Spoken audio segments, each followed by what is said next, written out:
barangkali disangkaan pasal. Oke.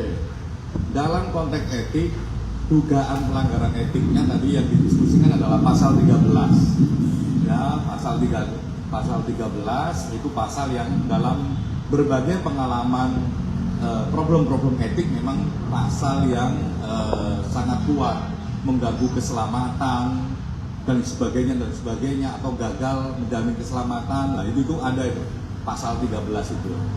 Jadi memang tone-nya adalah melihat memang ruang publik, terus bagaimana anggota kepolisian bekerja untuk itu. Tapi ini masih dugaan karena kan sidang etiknya masih besok. Ya, semoga sidang etik besok bisa diselenggarakan. Ya, itu yang pertama. Yang kedua, dalam konteks pidana, ya ini kan belum dimulai. Tapi kalau kami melihatnya memang potensi pidananya ada. Cuman yang kami dorong tadi, kami rekomendasikan soal konteks pemidananya. Pemidanaan ini harus juga dilihat dalam konteks yang luas.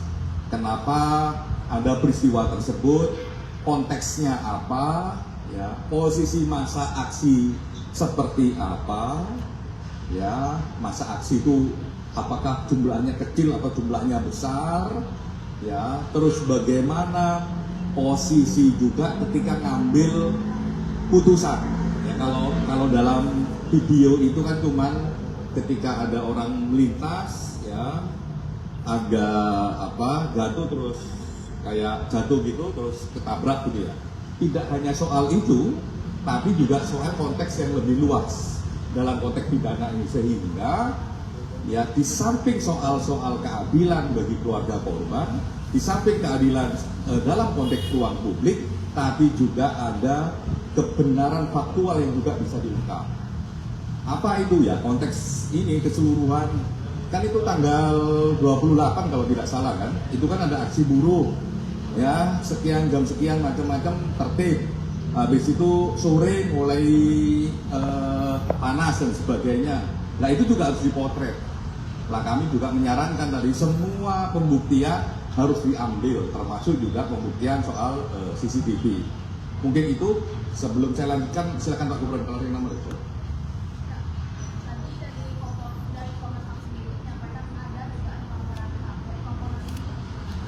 Kompolnas melihatnya ya dengan adanya mekanisme sidang etik, artinya memang ada potensi pelanggaran sidang etik. Makanya tadi digelar ya, ada potensi tuntutannya ya, konstruksi tuntutannya adalah pemecatan. Nah apa hasilnya ya besok kita lihat sidang etiknya.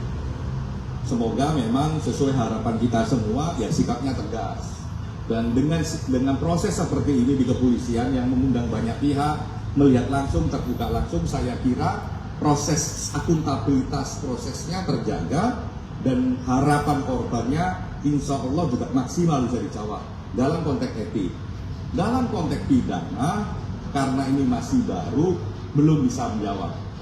Tapi kami ingatkan, dalam konteks pidana yang paling penting adalah melihat konstruksi peristiwanya secara utuh.